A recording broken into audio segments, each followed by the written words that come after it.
नमस्कार मित्रांनो. घटनेची निर्मिती हा जो महत्वाचा मुद्दा आहे, त्या महत्वाच्या मुद्द्याला आपण आज हात घालतोय. तर जेव्हा पण पॉलिटिक्सवरती प्रश्न विचारले जातात, त्या पॉलिटिक्समध्ये सगळ्यात महत्वाचा चॅप्टर आहे घटनेची निर्मिती. कोणती पण परीक्षा असो, त्या परीक्षेमध्ये ह्या लेसनवरती, ह्या चॅप्टरवरती एक तरी प्रश्न 100% विचारला जातो. त्यामुळं जो मी आज चॅप्टर तुम्हाला शिकवतोय, तो चॅप्टर तुमच्यासाठी फार फार महत्वाचा आहे. ह्या नोट्समध्ये ज्या पण गोष्टी मी घेतल्यात, त्या गोष्टी ज्या आहेत त्या तोंडपाठ करण्याचा प्रयत्न करा. त्यातली प्रत्येक गोष्ट मी ज्या सांगेल, त्या प्रत्येक गोष्टी लक्षात ठेवण्याचा तुम्ही ट्राय केला पाहिजे. ठीक आहे. सुरुवात करू आपण घटनेची निर्मिती ह्या चॅप्टरला. भारताची जी थोडंसं आपण बुकिस्ट ज्याप्रमाणे बुकमध्ये दिलं जातं, बुक लिस्टमध्ये ज्याप्रमाणे दिलं जातं, त्याप्रमाणे आपण घेणार नाहीये. कारण आपण जो कंटेंट बनवतोय, तो पीवायक्यू ला धरून बनवतोय. त्याच्यामुळं जी क्रोनॉलॉजी बुकची, बुकमध्ये ज्या प्रकारे दिलं जातं, ज्या प्रकारची क्रोनॉलॉजी बुकमध्ये असते, सेम त्याप्रमाणे ह्या नोट्समध्ये मी घेतलेलं नाहीये. परीक्षेच्या दृष्टीने जो कंटेंट आहे त्याला मी अरेंज करण्याचा ट्राय ह्या नोट्समध्ये केलाय. ठीक आहे. तर आपण याला सुरुवात करूया. भारताची राज्यघटना कायदा आणि न्याय मंत्रालयाशी संबंधित जे वैधानिक विभाग आहे, त्या वैधानिक विभागाकडून प्रकाशित केली जाते. तर तुम्हाला विचारतात की जी भारताची राज्यघटना आहे, ते कोणत्या विभागाकडनं प्रकाशित केली जाते? तर जी राज्यघटना आहे ती भारताचा जो वैज्ञानिक नाही, वैधानिक जो विभाग आहे, भारतीय राज्यघटनेचा जो वैधानिक विभाग आहे, या वैधानिक विभागाकडनं राज्यघटना प्रकाशित केली जाते.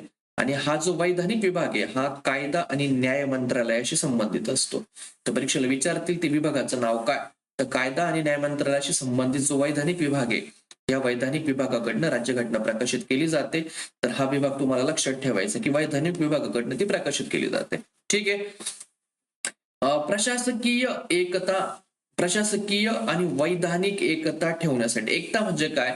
समजा जे आपण एक कुटुंब आहे, 4 लोक आहेत कुटुंबामध्ये, 4-5 जण राहतात. या 4-5 लोकांमध्ये जर आपल्याला एकता जर ठेवायची असली, त्यांच्यामधलं आपण रिलेशन आपण चांगल्या प्रकारे ठेवतो. म्हणजे आपली जी एकता आहे ती मेंटेन राहते. एकता म्हणजे काय? सामूहिकता, मित्रमत, फ्रेंडशिप असायला पाहिजे. तर जे राज्यघटनेची जी प्रशासकीय एकता आहे किंवा वैधानिक कायद्याची, वैधानिक म्हणजे कायद्याची एकता, किंवा प्रशासकीय म्हणजे जे कामकाज चालतं त्याच्या रिलेटेडची एकता.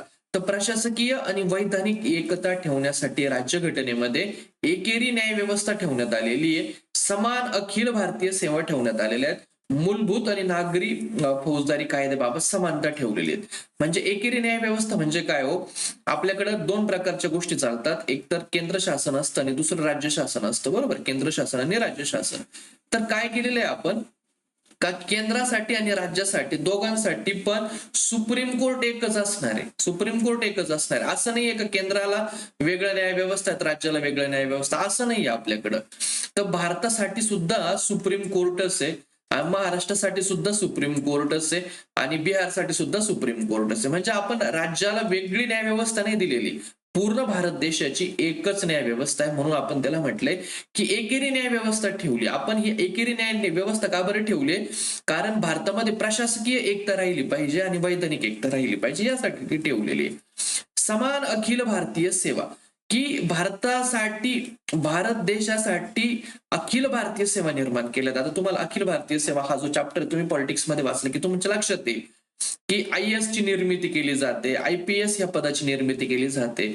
तर ही भारतामध्ये UPSC ची एक्झाम घेतली जाते आणि ह्या UPSC मधनं ह्या कलेक्टरची निवड केली जाते. आणि हा कलेक्टर पूर्ण भारतासाठी काम करतो. मग त्याची महाराष्ट्रात पण बदली होऊ शकते, बिहारमध्ये पण होऊ शकते, खाली आंध्र प्रदेशमध्ये पण याची नेमणूक होऊ शकते. तर भारतामध्ये समान अखिल भारतीय सेवांची निर्मिती केली. का बरं केली आहे? कारण भारतामध्ये प्रशासकीय आणि वैधानिक एकता ठेवायची होती, म्हणून केलेली आहे. मूलभूत नागरिक आणि जे मूलभूत नागरी हक्क आहेत किंवा जे फौजदारी कायदे आहेत, फौजदारीचे हक्क आहेत, यांच्या बाबत सुद्धा समानता ठेवली. म्हणजे जे मूलभूत नागरी हक्क आहेत ते सगळ्या नागरिकांसाठी सारखेच, फौजदारीचे कायदे आहेत ते सगळ्या नागरिकांसाठी सारखेच. आपण असं भेदभाव नाही केलेला, सगळ्यांसाठी आपण एकच कायदा ठेवलेला. त्याच्या मागे कारण काय? की त्याच्यामध्ये आपल्याला प्रशासकीय आणि वैधानिक एकता ठेवायची होती. तर परीक्षेला प्रश्न विचारला जातो की भारत देशामध्ये प्रशासकीय आणि वैधानिक एकता ठेवण्यासाठी काय काय केलेले? ते एकरी न्याय व्यवस्था आहे, समान अखिल भारतीय सेवा, मूलभूत आणि फौजदारी कायद्याबाबत समानता ठेवलेली, जेणेकरून आपल्या भारत देशामध्ये प्रशासकीय आणि वैधानिक एकता टिकून राहील. तर परीक्षेला प्रश्न विचारला जातो की जी संविधान बनवण्याची जी मागणी आहे ती इंग्रजांनी कधी मान्य केली हो, कोणत्या सालामध्ये? तर हे 1940 साल आपल्यासाठी एकदम महत्वाचं, तोंडपाठ करून ठेवायचं. 1940 या सालामध्ये ऑगस्ट ऑफर आणली होती इंग्रजांनी, ऑगस्ट ऑफर आणली होती.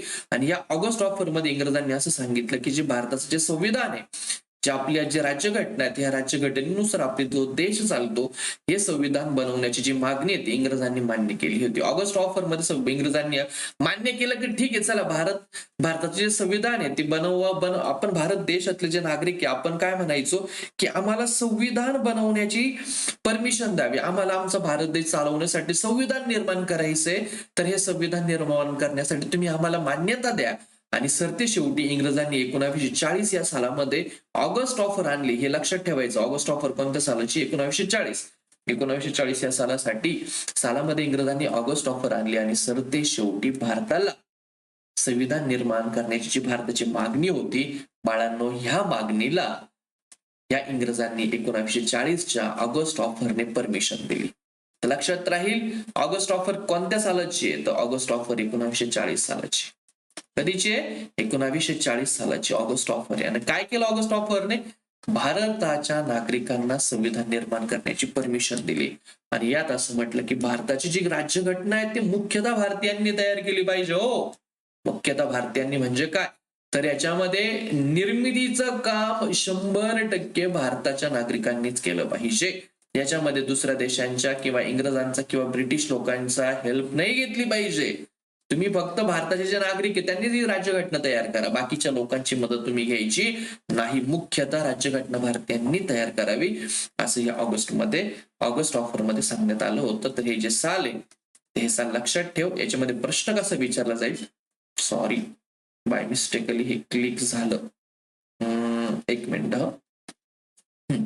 तो प्रश्न कसा विचारला जाईल? तर तुम्हाला प्रश्न असा विचारला जाणार की खालीलपैकी कोणत्या सालामध्ये इंग्रजांनी भारताची जे संविधान आहे ती बनवण्याची जी मागणी होती भारतीय नागरिकांची ती मान्य केली? तर त्या सालाचं उत्तर लिहायचं 1940 हे साल.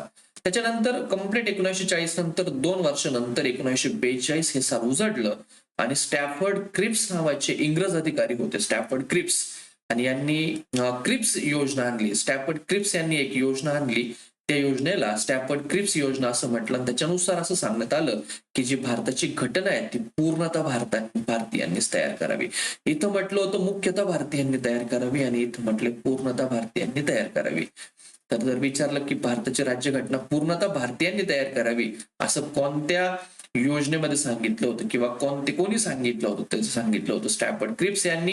कोणत्या सालामध्ये सांगितलं होतं? 1942 या सालामध्ये.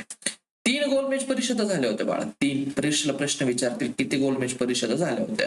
तर 3 गोलमेज परिषदा झाल्या होत्या. कुठं झाल्या होत्या? भारतात झाल्या होत्या का? नाही, भारतात त्या नाही. तर त्या गोलमेज परिषदा लंडन या ठिकाणी झाल्या होत्या. भारतातले जे लोक आहेत ते देशाचे प्रशासन किती उत्तमरित्या चालवू शकतील, भारताचं प्रशासन चालवण्याची जी क्षमता आहे ती भारतीय नागरिकांमध्ये आहे का, हे तपासण्यासाठी या 3 गोलमेज परिषदा लंडन मध्ये घेण्यात आल्या होत्या. तर तुम्हाला विचारलं तर किती गोलमेज परिषदा होत्या? 3. कशासाठी? भारताचं प्रशासन भारतीय नागरिक किती उत्तमरित्या चालवू शकतील लोक, याच्याबद्दलचं जे डिस्कशन आहे ते डिस्कशन करण्यासाठी 3 गोलमेज परिषदा लंडन या ठिकाणी घेण्यात आल्या होत्या. पहिली गोलमेज परिषद होती 1931 या सालाची, दुसरी गोलमेज परिषद 1932 आणि तिसरी गोलमेज परिषद सुद्धा 1932 या सालामध्ये होत आहे. तर हे जे साल आहेत ते आपण इतिहासाचा अभ्यास करताना ते साल लक्षात ठेवणार आहे. सध्यासाठी तू एवढंच लक्षात ठेव, किती गोलमेज परिषदा झाल्या? 3 गोलमेज परिषदा झाल्या. कुठं झाल्या? लंडन या ठिकाणी. कशासाठी? भारताचे नागरिक त्यांचं प्रशासन किती उत्तमरित्या चालवू शकतील याचा अभ्यास करण्यासाठी. पुढं एक साल येतं ते म्हणजे मे 1946. तर ह्या मे 1900 हे साल लक्षात ठेवायचे ना, ही क्रोनॉलॉजी पाठ करत चालायची. मे 1946 सालामध्ये कॅबिनेट मिशन प्लॅन आणला होता, कॅबिनेट मिशन प्लॅन. आणि या कॅबिनेट मिशन प्लॅन नुसार संविधान सभेच्या निर्मितीची तरतूद करण्यात आली होती. संविधान सभेच्या निर्मितीची तरतूद. तर सांगा बरं, संविधान सभेच्या निर्मितीची तरतूद खालीलपैकी कोणत्या प्लॅन नुसार करण्यात आली होती? तर आता काय करायचं होतं? भारतीयांना भारताची राज्यघटना तयार करायची आहे, बरोबर? आता तू थोडस एक गोष्ट लक्षात घे, इथून पुढे संविधान समिती हे नाव तुला वाचायला मिळेल, संविधान समिती. आता काय करायचं होतं? भारताची राज्यघटना निर्माण करायची, बरोबर? आता निर्माण करण्यासाठी 10, 15, 20, 300, 200 काहीतरी लोक असतील. हे लोक भारताचे संविधान निर्माण करणार असतील ना. राज्यघटनेलाच काय म्हटलं जातं? संविधान. तर हे संविधान तयार करण्यासाठी काही विशिष्ट असे लोक येतील, ते चर्चा करतील, बसतील आणि मग संविधान निर्माण करतील.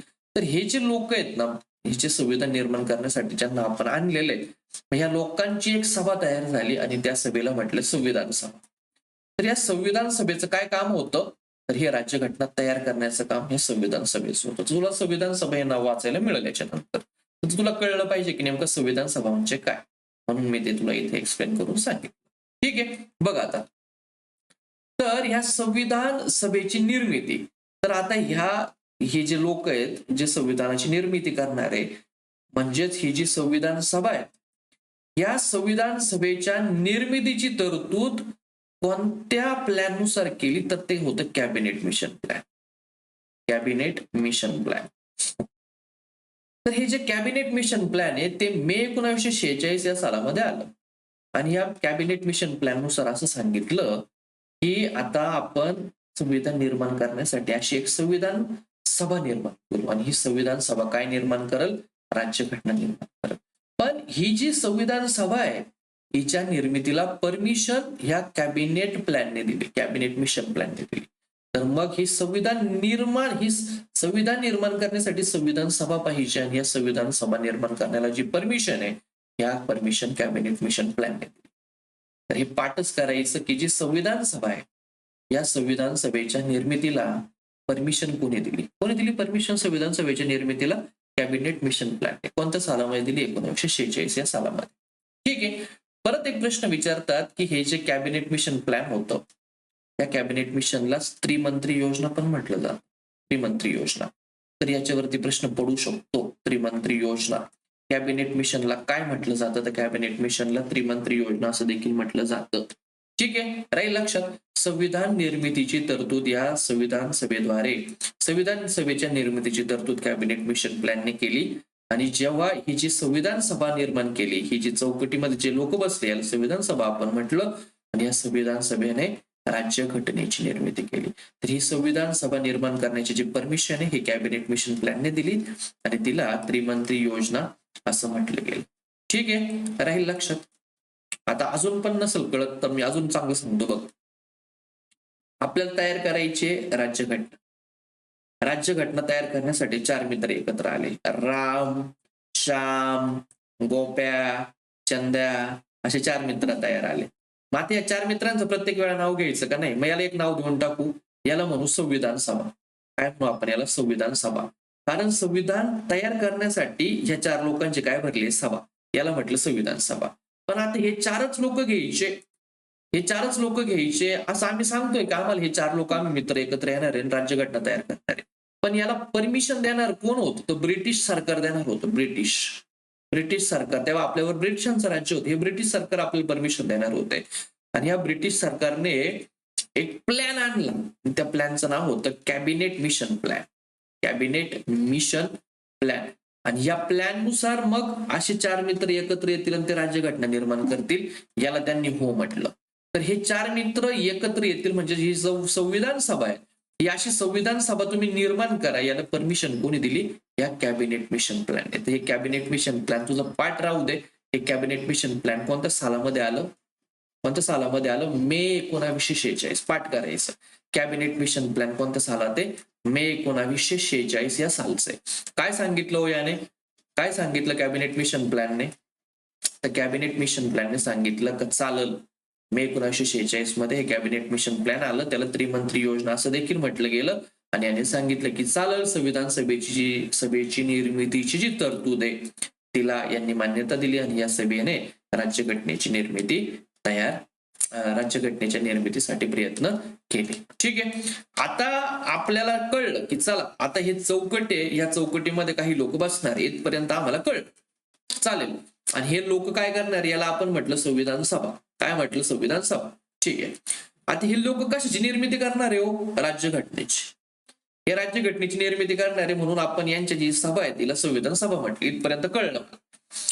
टोटल किती लोक घ्यायचे होते याच्यामध्ये? तर टोटल आम्हाला 389 लोक याच्यामध्ये पाहिजे होते. 389 लोक एकत्र येणार होते आणि मग ही संविधान सभा त्यांची तयार होणार होती आणि ती राज्यघटना तयार करणार होती. तर पहिल्यांदा तुला विचारतील किती लोक येणार होते या संविधान सभेमध्ये, टोटल किती लोक होते? तर टोटल निवडावायचे एकूण सदस्य होते 389. आकडा पाठ कर, किती सदस्य? 389 सदस्य. ठीक आहे, कळलं इथपर्यंत, मान्य, 389 सदस्य. ठीक आहे. मग मला पुढे सांग की प्रांताचे किती घ्यायचे होते? आता भारत देशाचे ना काही असे तुकडे पडलेले होते, समजा तुकड्याने म्हणताय ना, त्यांना भारत देशाचे असे विभाग पडले होते. भारत देशाचे असे विभाग पडले होते. 389 निवडायचे हा आकडा आमचा ठरलाय. आता आम्ही निवडणार 389 हे ठरले. ठीक आहे, मान्य. तर या भारतामध्ये ना वेगवेगळे प्रकार पडले होते. काही होतं प्रांत होते ज्यांच्यावरती ब्रिटिशांचा अधिकार होता.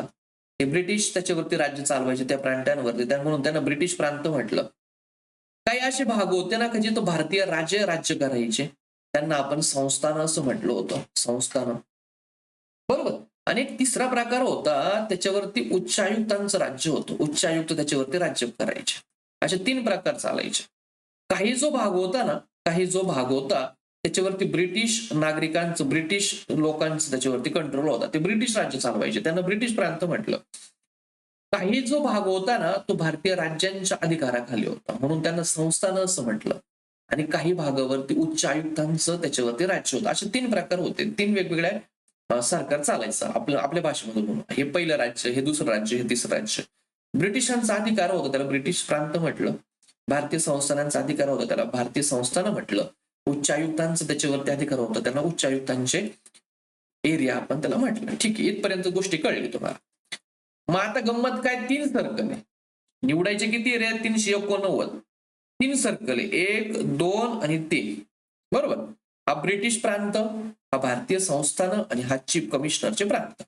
आता या 389 पैकी हा जो ब्रिटिश भारत आहे याच्यातून निवडावायचे होते आम्हाला 292. या ब्रिटिश प्रांतातून आम्ही किती घेणार? 292. आकडा फिक्स झाला, 292 घेणार आम्ही ब्रिटिश प्रांतात. भारताच्या राज्यांचे जे राजवाडे होते त्या राज्यांच्या अधिकाराखाली जो एरिया होता, ज्याला आपण संस्थान असं म्हटलं, तर या संस्थानातून आम्ही निवडून येणार होतो 93 सदस्य. आणि जे उच्चायुक्त किंवा त्याला चीफ कमिशनर म्हटलं किंवा त्याला उच्चायुक्त म्हटलं, याच्यातून आम्हाला निवडायचे होते 4 सदस्य. मी 389 अशी फोड केली. 389 आपण फोड केली. कशी फोड केली? टोटल निवडायचे होते 389. 2-4 वेळा याच्यावरती प्रश्न आला म्हणून हे पाठ कर. 389 निवडायचे होते. ब्रिटिश प्रांतातनं मी 292 घेतले. जे संस्थान होते त्यातनं मी 93 सदस्य आम्हाला घ्यायचे होते आणि 4 सदस्य आम्हाला चीफ कमिशनरच्या प्रांतामधून घ्यायचे होते. आणि यांची एकदा निवड केली तर मग यांची संविधान सभा तयार होणार होती. ही संविधान सभा कशाची निर्मिती करणार होती? राज्यघटनेची. मग सांगा बरं, आता तुम्हाला मी परीक्षेचा प्रश्न विचारतो, सांगा. चला, टोटल किती सदस्य निवडायचे होते? 389. ब्रिटिश प्रांतामधून किती निवडायचे होते? 292. संस्थानांमधून किती निवडायचे होते? 93. आणि चीफ कमिशनरच्या प्रांतामधून किंवा उच्च आयुक्तांच्या प्रांतामधून किती निवडायचे होते? 4. तर हे आकडे तुझे पाठ असायला पाहिजे, मोस्ट इम्पॉर्टंट आहे. ठीक आहे, चला पुढे. आता हे जे चीफ कमिशनरचे प्रांत आहेत, हे जे चीफ कमिशनरच्या प्रांतामधून आपण 4 सदस्य निवडणार होतो, तर यावरती परीक्षेला प्रश्न पडू शकतो. मग हे चीफ कमिशनरचे 4 प्रांत कोणते? तर हे पाठ करायचं. 4 प्रांत कोणते? त्यातला एक प्रांत होता दिल्ली, ज्याच्यावरती चीफ कमिशनरचं राज्य होतं. दुसरं होतं अजमेर मारवाड, तिसरं होतं कुर्ग आणि चौथं होतं बलुचिस्तान. दिल्ली, अजमेर, मारवाड, कुर्ग, बलुचिस्तान पाठ करायचं. दिल्ली तर पाठच होतो. चला, दिल्ली, अजमेरला जातात ना लोक, अजमेर मारवाड, कुर्ग थोडस वेगळं आहे, लक्षात ठेवायचं. कुर्ग आणि एक चौथे येतं बलुचिस्तान. दिल्ली, अजमेर, मारवाड, कुर्ग आणि बलुचिस्तान. जर विचारले चीफ कमिशनरचे खालीलपैकी 4 प्रांत कोणते, तर सांगायचं दिल्ली, अजमेर, मारवाड, कुर्ग आणि बलुचिस्तान. दिल्ली, अजमेर, मारवाड, कुर्ग आणि बलुचिस्तान. ठीक आहे, पुढे. आता गंमत अशी आहे, आता कळलं आपल्याला, आपण मगाशी पाहिलं की 389 सदस्य आपल्याला निवडायचे. पण हे जे 389 सदस्य आहेत, यांची जर निवडणूक आपण प्रौढ मतदानाच्या आधारावरती घेतली, तर प्रौढ म्हणजे ज्यांचं 18+ कम्प्लीट आहे, प्रौढ मतदानाच्या आधारावरती जर घेतली, तर आता सांगा 389 सदस्य निवडणुका लावायच्या पूर्ण भारत देशामध्ये किती टाइमपास होईल? एवढं शक्य आहे का? नाही, कारण आपलं राज्यघटना लवकर निर्माण करायची. मग यांचे 389 सदस्यांची निवडणुका घ्या, किती अवघड लांबलचक प्रक्रिया होईल. म्हणून ही निवडणुका प्रौढ मतदानाच्या आधारावरती घेतलेली नाहीये. हे पाठ कर, हे लक्षात ठेव की ही जी निवडणूक आहे ही प्रौढ मतदानाच्या आधारावरती झालेली नाही. एवढ्या निवडणुका घ्यायच्या मग राज्यघटना निर्माण कधी करायची? तर प्रौढ मतदानाच्या आधारावरती ही निवडणूक झालेली नाही. मग याला एक वेगळी प्रोसेस होती, तिला म्हटलं एकल संक्रमणीय मताद्वारे प्रमाणशीर प्रतिनिधित्व. एकल संक्रमणीय मताद्वारे प्रमाणशीर प्रतिनिधित्वाच्या आधारावरती ती निवडणूक घेतलेली आहे. याचा अर्थ काय याच्या भानगडीत पडू नका, हे फक्त लक्षात ठेव. हे कसं घेतात काय घेतात त्याच्यावरती प्रश्न आहेत. प्रश्न फक्त एवढं लक्षात ठेव, ही जी निवडणूक हे जे 389 सदस्य आहेत हे प्रौढ मतदानाच्या आधारावर निवडलेले नाही. याच्यासाठी एकल संक्रमणीय प्रमाणशीर मताद्वारे प्रमाणशीर प्रतिनिधित्वाची जी पद्धत आहे या पद्धतीद्वारे हे 389 सदस्य निवडायचे होते. बरोबर. ही जी सदस्यांची निवड आहे ही कशी करायची? तर प्रौढ मतदानाच्या आधारावरती नव्हते करायचे. मग ती एकल संक्रमणीय मताद्वारे प्रमाणशीर प्रतिनिधित्वाद्वारे ही निवड करायची होती. आणि ती पण याच्यामध्ये काय ही निवड कशी करायची होती? तर 1935च्या ऍक्टने काही प्रांतांची निवडणुका घेतल्या होत्या. प्रांतांसाठी कायदे मंडळ आता हे मी थोडस वेगळ्या पद्धतीने समजून सांगतो बघा, आधी थोडस नीट लक्षात येईल. तर काय गंमत झाली, 1935चा कायदा होता आणि या 35च्या कायद्याने प्रांताला आहे ना, तू असं म्हण, असं समजा हा एक प्रांत आहे, या प्रांताला आपण आता सध्या राज्य असं म्हणतो. तर हे राज्याची निवडणूक घेतली, राज्यातून निवडणूक घेतली. जसं आपण सीएम म्हणतो, मुख्यमंत्री, त्याचं मंत्रिमंडळ. तर हे जे राज्य आहेत ना ज्याला आपण प्रांत म्हणतो, या प्रांताचं कायदे मंडळ होतं, ज्याच्यामध्ये आपल्याला काय आता म्हणतो आमदार निवडून गेलेत आणि हे मग मुख्यमंत्र्याच्या खालचं जे मंत्रिमंडळ असतं याला कायदे मंडळ असं म्हटलं. तर या कायदे मंडळाकडनं हे 389 सदस्य निवडून गेले. आलं लक्षात? तर हे जे प्रौढ मतदानाचे म्हणजे अख्ख्या भारताने यांना निवडणुकीसाठी मतदान नव्हतं केलं.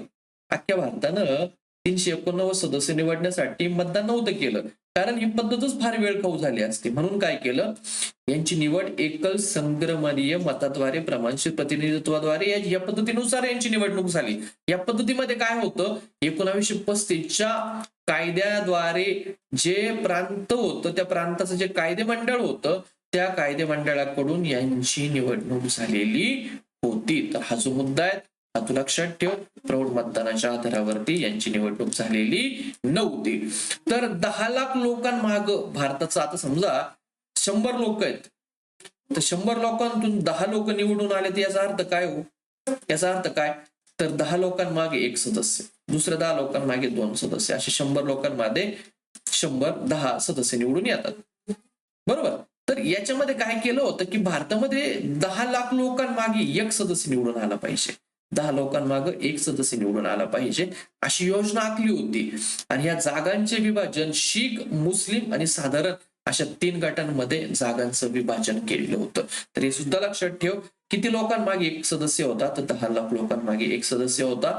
जागांचं विभाजन शीख, मुस्लिम आणि साधारण या 3 गटांमध्ये जागांचं विभाजन करण्यात आलेलं होतं. अजून एक महत्वाचा मुद्दा आहे, हा जो शीख समाज आहे या शीख अल्पसंख्याक समाजाला घटना परिषदेमध्ये विशेष महत्व देण्यात आलं होतं, फार महत्व देण्यात आलं होतं. हे जे शीख लोक आहेत या शीख लोकांना जी घटना परिषद आहे या घटना परिषदेमध्ये मोस्ट इम्पॉर्टंट महत्व दिलं होतं, विशेष महत्व देण्यात आलेलं होतं. 10 लाख लोकसंख्येमागे 1 सदस्य निवडून येईल, जागांचं विभाजन शीख, मुस्लिम आणि साधारण या 3 गटांमध्ये आम्ही करणार होतो.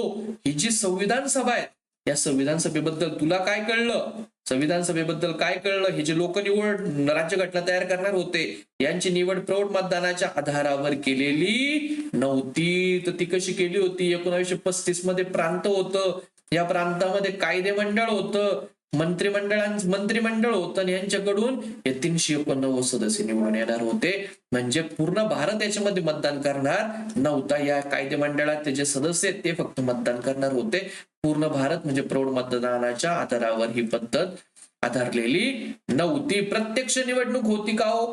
हे 389 सदस्य निवडणुकीसाठी हे डायरेक्ट प्रत्यक्ष नागरिक यांना निवडून देणार होते का? भारत देशामध्ये प्रत्यक्ष हे जे नागरिक आहे, प्रत्यक्ष नागरिक हे निवडून देणार होते का? नाही. हे जे नागरिक आहे यांनी प्रांताचे जे मंत्रिमंडळ आहे, कायदेमंडळ आहे, या कायदेमंडळाला निवडून दिलेलं होतं. हे कायदेमंडळ या 19,389 सदस्यांना निवडून देणार होतं. म्हणजे यांनी प्रत्यक्ष निवडून दिलं का? नाही. ही निवडणूक प्रत्यक्ष निवडलेली संस्था नव्हती. आलं लक्षात? ती विविध समित्यांद्वारे कार्य करत होती. आता हे वाक्य बरोबर आहे बघा. त्याच्यामध्ये 3 प्रश्न विचारतील तुम्हाला. तर पहिलं स्टेटमेंट बरोबर आहे का? पहिलं स्टेटमेंट बरोबर आहे का सांगा? संविधान सभा जी होती ही प्रौढ मतदानावर आधारलेली नव्हती. बरोबर आहे का? हो, ही प्रौढ मतदानावर आधारलेली नव्हती. 100% बरोबर आहे. प्रत्यक्ष निवडलेली संस्था नव्हती. बरोबर. इथं प्रत्यक्ष निवडणूक झाली होती का? नाही. अप्रत्यक्ष होती. म्हणजे प्रत्यक्ष निवडलेली संस्था नव्हती. ती विविध समित्यांद्वारे कार्य करीत होती. म्हणजे काय? आता हे 389 सदस्य आहेत. या 389 सदस्यांना यांच्यामध्ये समित्या पाडल्या, यांच्यामध्ये काम वाटून दिले. चाल, तू एवढं काम या समितीने करायचं.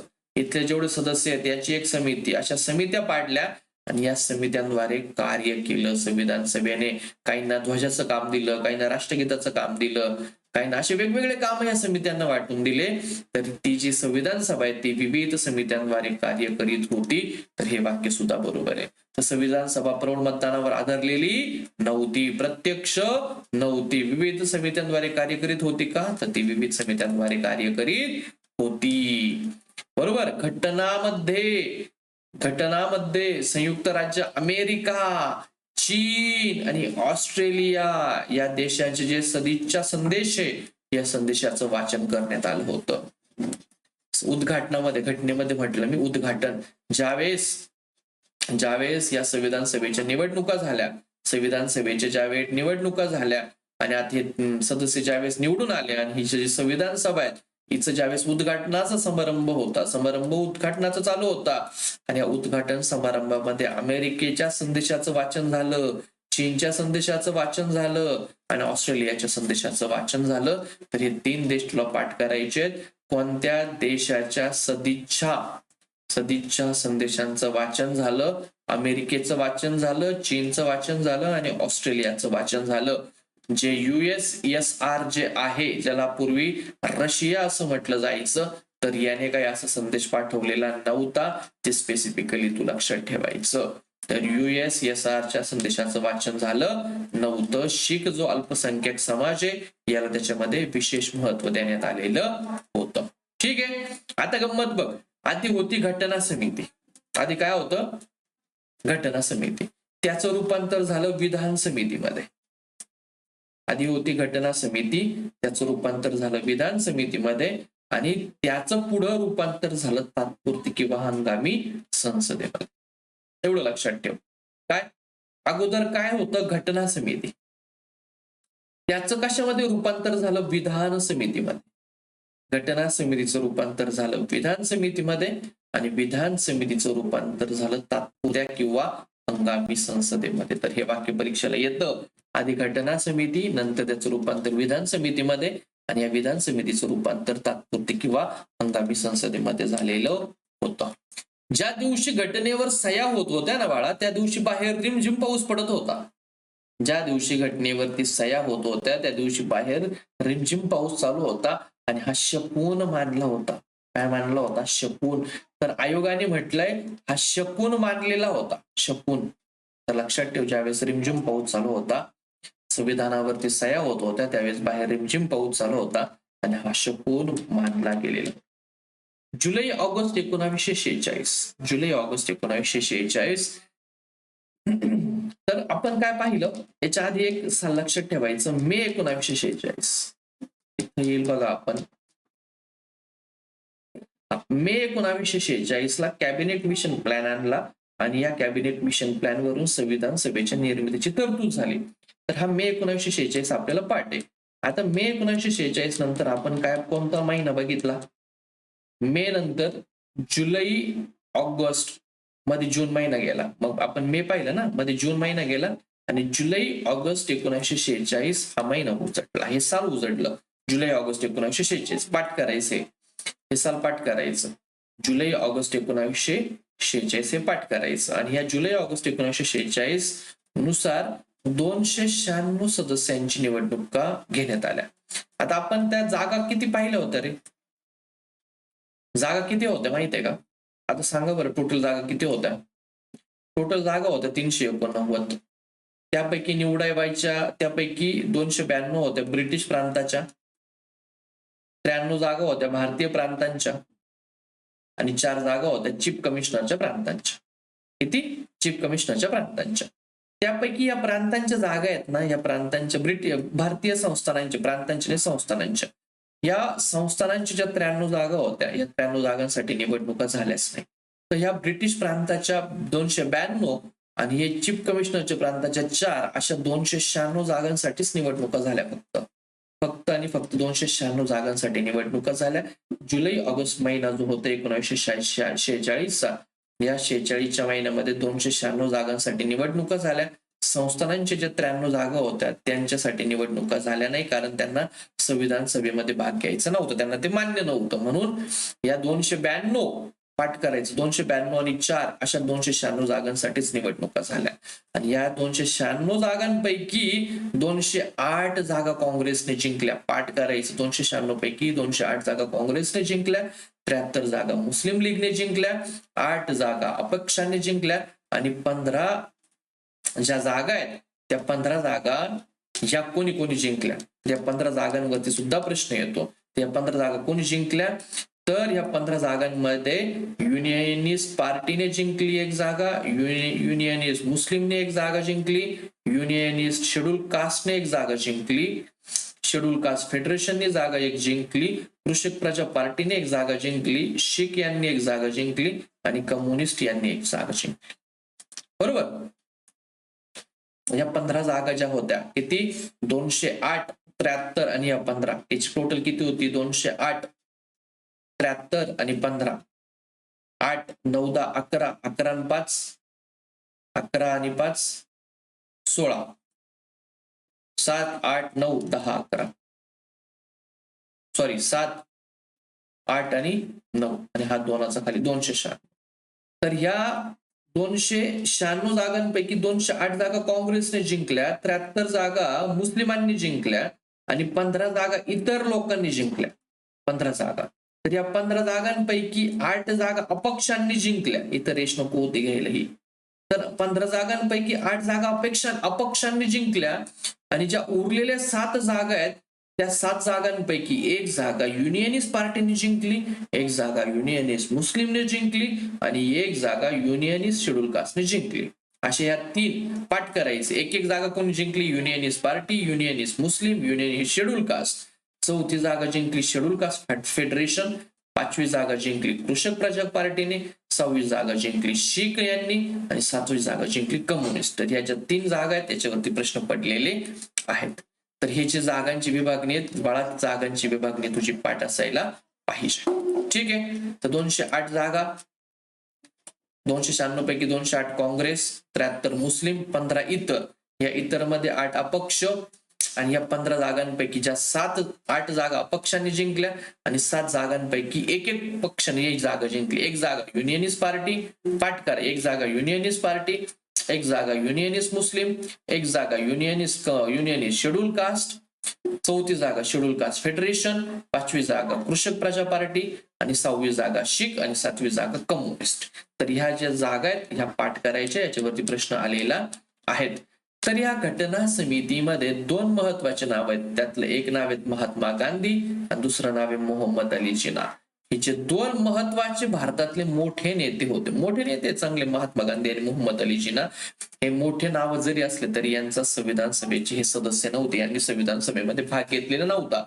तर प्रकर्षाने यावर प्रश्न पडतो, म्हणून हे लक्षात ठेवायचं की महात्मा गांधी आणि मोहम्मद अली जिना यांनी संविधान सभेमध्ये भाग घेतलेला नव्हता, हे संविधान सभेचे सदस्य नव्हते. पण महात्मा गांधींनी एक स्टेटमेंट दिलं होतं की घटना समिती जनतेच्या राजकीय आणि इतर विषयांच्या शिक्षणाचं माध्यम तर आहेच. ही जी घटना समिती आहे, ही जी घटना समिती आहे जी संविधान निर्माण करणारे, ही घटना समिती जनतेला राजकीय आणि इतर विषयांचं शिक्षण तर देणारच आहे, पण ही जी घटना समिती आहे ही जातीय आणि इतर प्रश्नांवरील उपचार सुद्धा ठरू शकल असं कोण म्हटलं होतं? तर असं म्हटले होते महात्मा गांधी. तर आता मग या संविधान सभेचं कामकाज चालू झालं. या कामकाजावरती सुद्धा प्रश्न पडला जातो. ठीक आहे. तर हे जे कामकाज आहे याच्यावरती आपण पुढच्या व्हिडिओमध्ये